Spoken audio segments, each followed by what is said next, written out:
Welcome to our special BlackHat edition of CyberBytes the podcast. I'm your host, Joseph Cooper, co-founder of Aspiron Search. I got the opportunity to sit down with Chris Lehman, CEO of SafeGuard Cyber. This is Chris' first CEO role after having an extensive proven track record of being a cybersecurity sales leader, and you're in for a treat as we talk all about SafeGuard Cyber. All right, and we're on. Introducing Chris Lehman, CEO of SafeGuard Cyber. Yeah. How are you, mate? I'm great, Joe. Thanks for having me. Good stuff. Where'd you flying from? So I live on the East Coast. Yep. I live north of Philadelphia. Yep. Mm-hmm. Lovely jubbly. How long are you here for? So I flew in yesterday, and I'm taking the red eye home on Thursday night. Got it. Have you got a booth, or are you? No booth. So we set up meeting rooms. Yeah. And we've been back to back, meeting with a bunch of prospects. Yep. Customers. We'll be doing that all day, every day, over the next, today and then the next couple of days. Yeah. I can sleep on my flight home, but being East Coast, you only have a few hours, right? Yeah. So at least I've got 10 hours where I can sleep on Thursday when we leave. But look, Chris, great for coming on. Let's dive straight in. I guess with all of the guests that we have on, we just go right back to. Maybe not right back to where it all began, but just how you got into the industry and how you found yourself as the CEO of SafeGuard. Okay, great. Well, so I've been in technology for coming on 25 years, and I've had the opportunity to work at what I think are some of the world-class companies in the industry. Some of the biggest, best growth stories over the last couple of decades. EMC, Salesforce, FireEye. And I came to cybersecurity back in 2014 when I joined FireEye. Yep. And since FireEye, I went to a company called ExtraHop, which was in the network detection and response space. We sold that business, and then I was brought over to become the CEO of SafeGuard Cyber. Lovely jubbly. So is this the first CEO role that you've had? It is the first CEO role. Yeah. Great. And sorry to interrupt. When I was brought on, the investors of the company saw in SafeGuard Cyber this massive market opportunity. And what they felt was that, with a lot of startups, they go through this evolution and you need different skill sets at different points in time.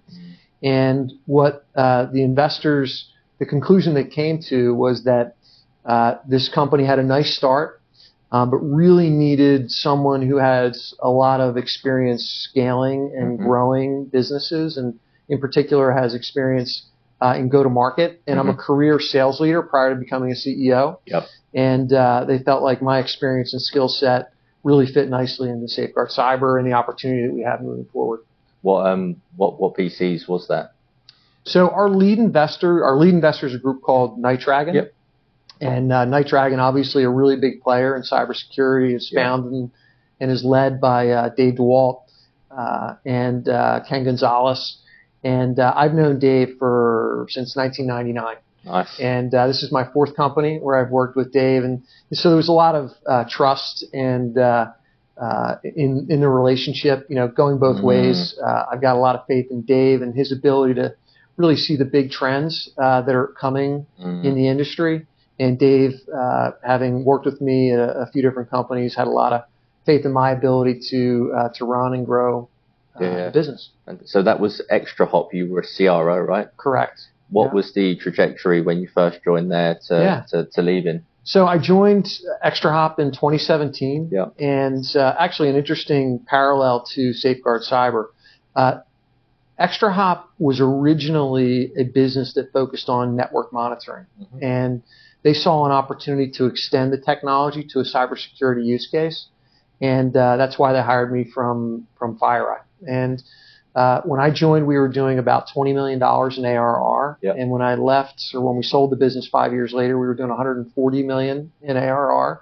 So we had a ton of growth.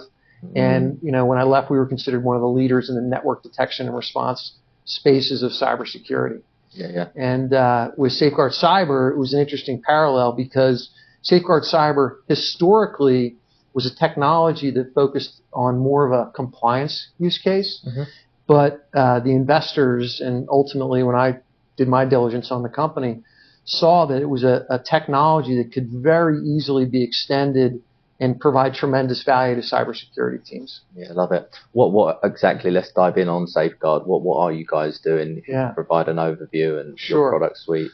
Well, for starters, I think it's important to talk about some of the really big trends that are driving our business, because I think it helps explain what we do. And a fundamental belief that we have is that in cybersecurity, the biggest weakness or vulnerability that any security team has or corporation has are their employees and human beings, right? We are kind of trusting and a little bit gullible by nature.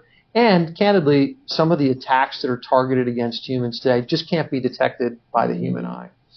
And you combine that fact with the trend for human beings and employees to use new ways to communicate, and you've got this perfect storm of risk and vulnerability that corporations are faced with today. We've spent a lot of time and energy trying to deploy email security solutions, and that's really important.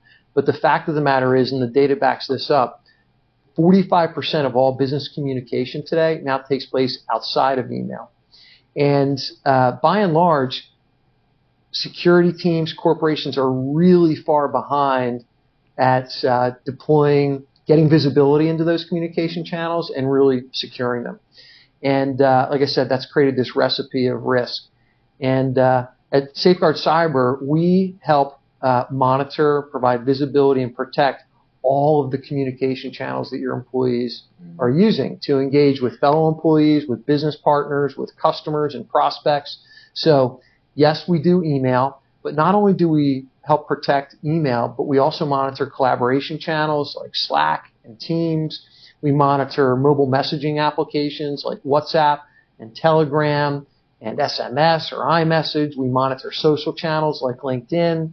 And as a result of that, we can provide a unified visibility platform to help detect some of the most common threats that are being targeted against organizations today. And if you look at the top four attack vectors or attack methods, you've got stolen credentials or impersonation, which is huge now. Yeah. Attackers are no longer breaking in, they're logging in. So you need to be able to detect when a user who appears to be legitimate is actually an impersonator.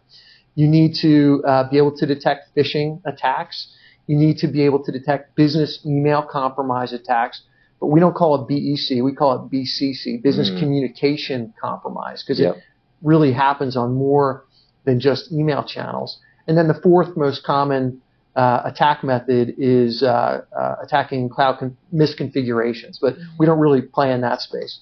But we're providing solutions to help you detect impersonators where you have stolen credentials, phishing attacks, BEC, regardless of where your employee is communicating. So much to talk about. First of all, who are you sort of targeting from a customer perspective? Sure. Well, our sweet spot today are regulated industries. Got it. So we're very focused on life sciences companies.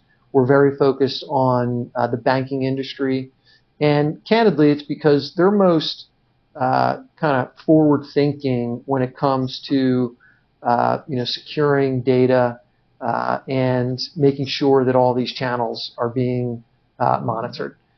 So we believe that the rest of the world is really going to catch up pretty quick, but that's the segment that is mature enough in their security journey to recognize that this is a real problem and vulnerability that they need to address. Yeah, for sure. So you're pretty vocal on your website about some of your customers. Have you got sort of a case study that we can give the audience? I mean, I think a great example of where we've been and where we are now is Pfizer. So obviously one of the world's largest pharmaceutical companies and just largest companies, period. And it's a great example of what we do because they started off using SafeGuard Cyber for more of a compliance use case where they wanted to monitor their salespeople's conversations with healthcare providers. They needed to archive them and make sure that those conversations were compliant with a lot of the FDA and health-related regulations that are important to life sciences companies. But what happened was that when the security team at Pfizer discovered what we were doing and what we were capable of, they realized that we were the perfect solution to monitor and look for insider threats. Yeah. Where employees could be exfiltrating data through a channel like WhatsApp.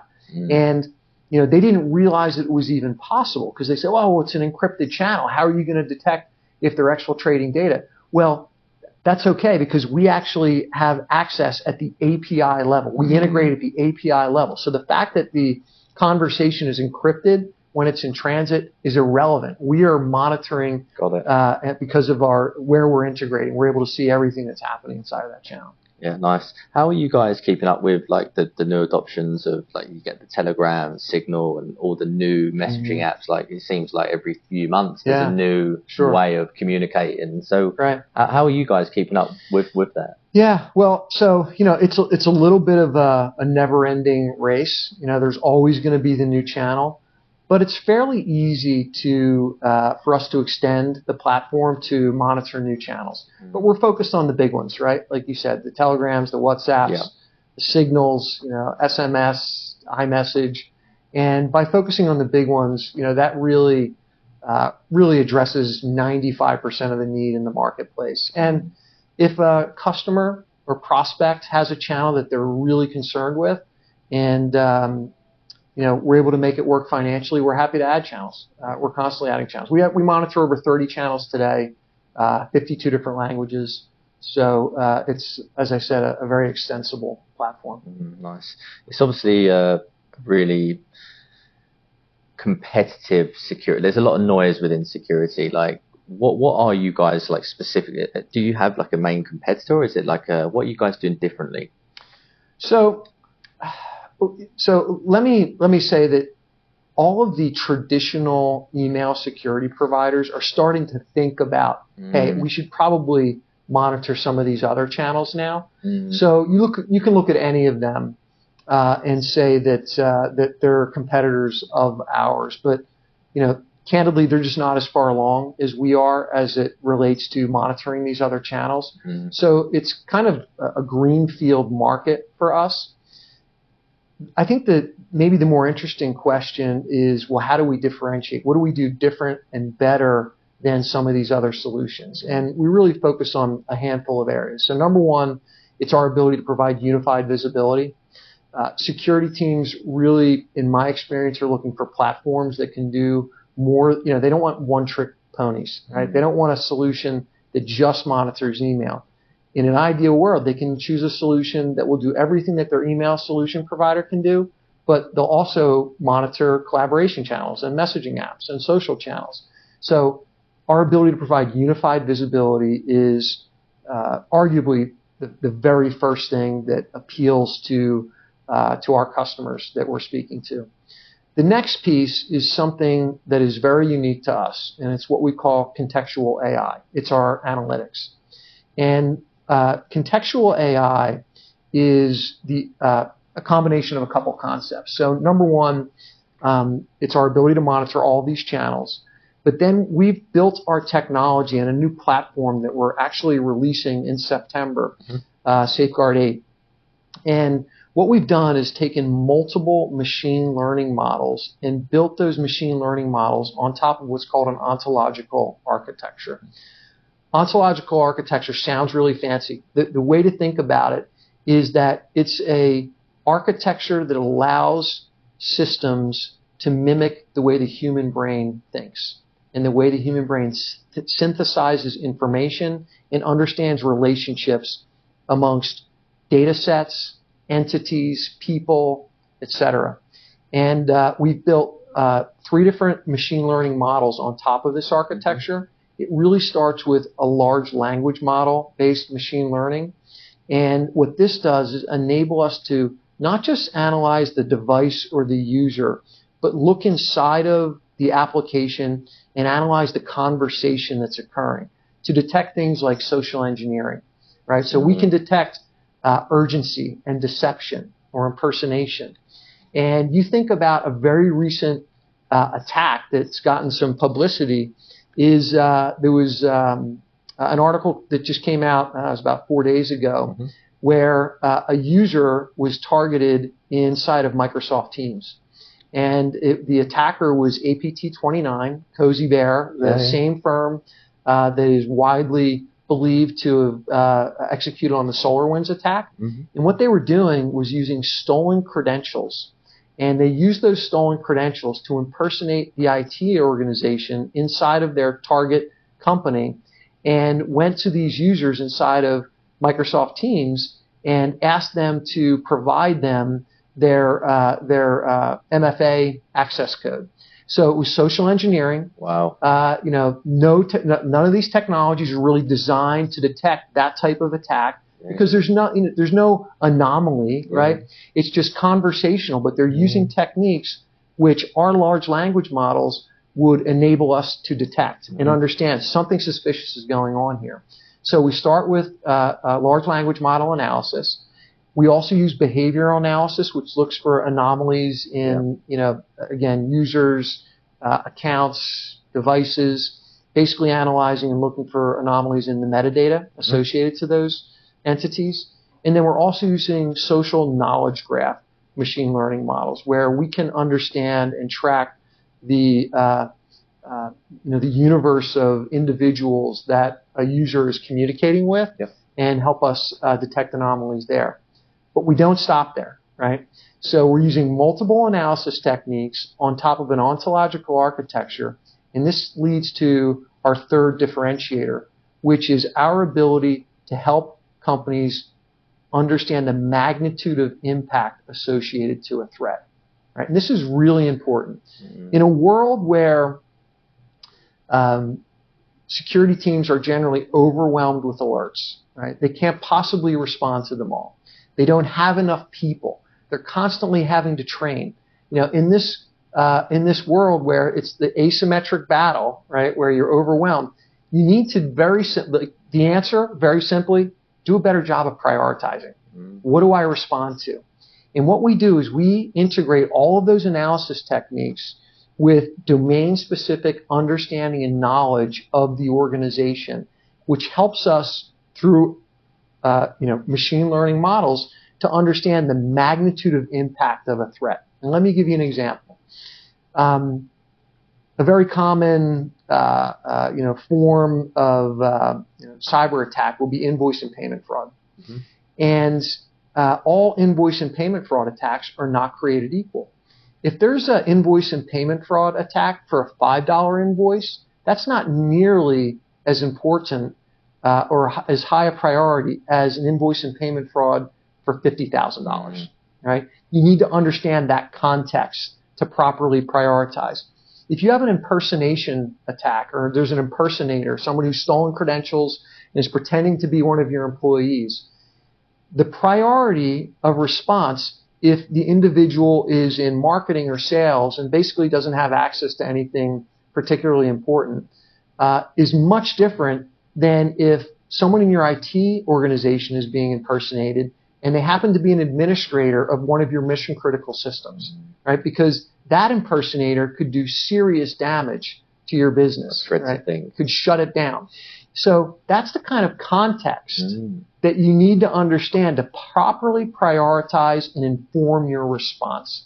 And that's why we call it a contextual AI platform, because it's our ability to synthesize massive amounts of information from multiple communication channels using multiple machine learning models integrated with back-end systems that understand your specific organization so that you understand the magnitude of impact, to ultimately do a very simple thing, which is to properly prioritize your response. And then the last differentiator is our deployment model.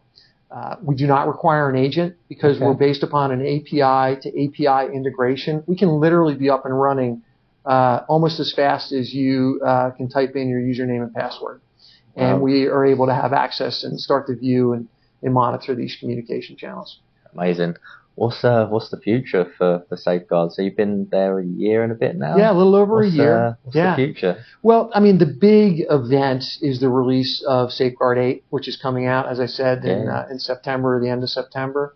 And we think it's game-changing. We're really looking forward to some serious growth, right? The company's been growing nicely, but at this point in time, with all the awareness that's being generated around new communication channels and the threats that exist in those communication channels, we just expect exponential growth. Chris, I wish you all the best of success. Thanks, Joe. Thanks for coming on. Thank you. Thank you for listening. If you've enjoyed today's show, please like and share with your friends and colleagues, as this is really important for the show's reach. If you'd like to be our next guest or are interested in Aspiron Search's staffing solutions, please get in touch directly with me or reach out to us via our website www.aspironsearch.com.